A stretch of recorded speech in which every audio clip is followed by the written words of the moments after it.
tutakuwa tunamprep.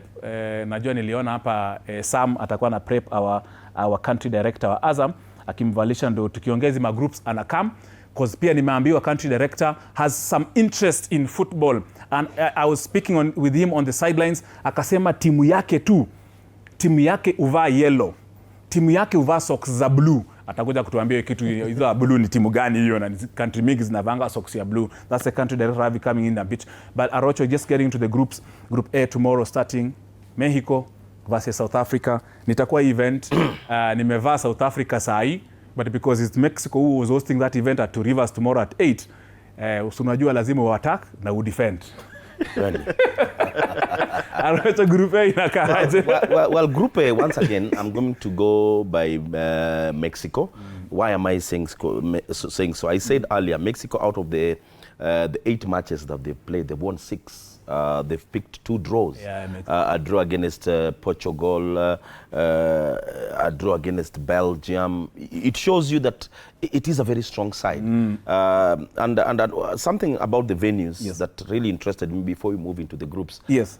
This is the very first time in the World Cup history that 3 different countries are hosting this tournament. Oh yeah, this is the expanded tournament. Yes, this is the very first time that 16 cities are hosting the World Cup. Remember the last World Cup that was in Qatar was just one country, and you know it was just within a very small space. City, yeah. But in this we're going to see the organization of FIFA.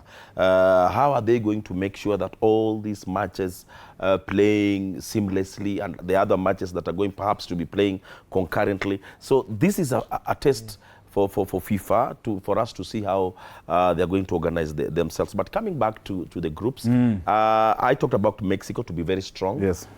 In Group A, we are looking at Group D. Yes. On screen, this is Group E. Inapita tu jamani. One of the youngest, one of the... Yes. Curacao is a very strange country. If you ask me, if you compare with Kenya, I think it's not even a county within... It's like Migingo Island, wamekuja kucheza World Cup. They've come for the World Cup. So they might not really give us a strong challenge, because that is a group that I'm seeing German. Yeah. Then, of course, the group that is down on that is Belgium, Iran. Iran might not really come out well. New Zealand might not be that strong. I'm seeing a lot of good football from Belgium, and of course the Pharaohs. In that group, I'm expecting them to excel. In Group H, Cape Verde, their debut in the World Cup. Though I'm seeing Saudi Arabia might even try to spoil the party. Remember that the previous World Cup, they beat the defending champions Argentina in the opening match. So it's not a team that you're just going to look at them and feel they might be a pushover. This is a group that I'm seeing Spain and Saudi Arabia to play so well. Are you forgetting Uruguay? And playoffs. I'm not considering Uruguay. I think Saudi Arabia, with their performance in Qatar, and Spain are going to do well in Group H. Of course, also some of the groups you're looking at in the World Cup that will be happening in Mexico, Canada, and that is Mexico and the USA. Remember, these games will be live on Azam TV. Also, Arocho and the crew, ourselves, we shall also be commentating these games. Arocho, if I'm not getting right, on Radio 47. We shall also be commentating them. So you can imagine, you are watching the games on Azam TV, unasikia sauti ya Arocho huko nyuma na Kauleni, na Kwalanda, na kina Kakazema, na kina Lucky Eriano. You can imagine all that concerted efforts. Yani, no, acha nisifanyie hiyo SIGNET, wanaweza tafutwa na serikali. You can imagine that's how things will be in this particular World Cup. It's an extravaganza. It will be happening over here at the World Cup Extra, only on TV 47. All the highlights shall be giving them to you here.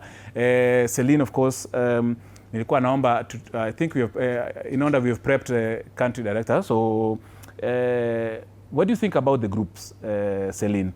Looking at Mexico, in each of the groups that of course you've seen so far as will be running on screen. Komoniako, the first group, what do you think? How do it look like for you? Who will make it out of it? I think in as much as I want to root for my fellow Africans, I feel like if you look at each of the team they have been placed, like if you look at team like DR Congo in Group K, where they have Portugal there, they have Uzbekistan, they have like I've just seen France and Senegal in the same group. I mean, these both teams are good teams, and I feel like all the 10 teams that are from Africa, I feel like some are really going to perform well. If you look at Ivory Coast, you look at the North Africa teams, the Tunisia, Morocco, we have Algeria, we have Egypt. I feel like they are really going to perform really well. Remember in the last World Cup, Morocco really performed well in the World Cup, and I feel like people will have expectations from them, and also Senegal because they are the recent AFCON champions, and I feel like they had time to prepare the AFCON time, and then they went into the World Cup qualifiers. And then if you look at like a team like DR Congo, the last team to make it to the World Cup is the African team. I mean, if you look at their squad, they have a good squad, but again, you see they have challenges, and I feel like it's gonna limit them.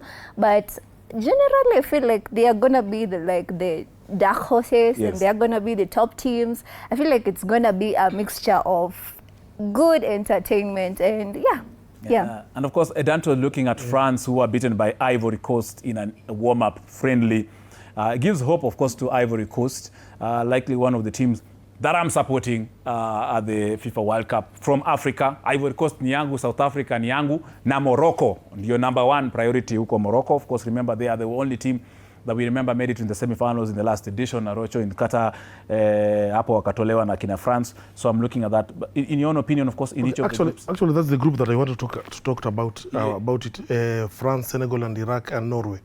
I think France will do better, but they might not proceed to maybe semi-final because of their tense changing room, whatever will happen. I'm saying that because if you see somebody like Dembele, then you see Mbappe. Dembele went to the team that Mbappe was there for almost, I don't know how many years, before we went to France.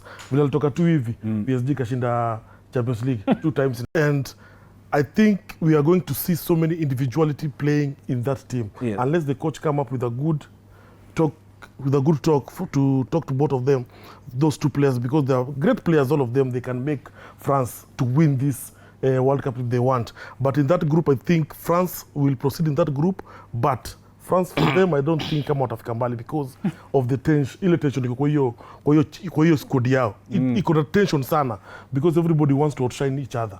But I saw their friendly match. I think it was yesterday. Olise, one of the players that we need to watch out for him. We have Dembele.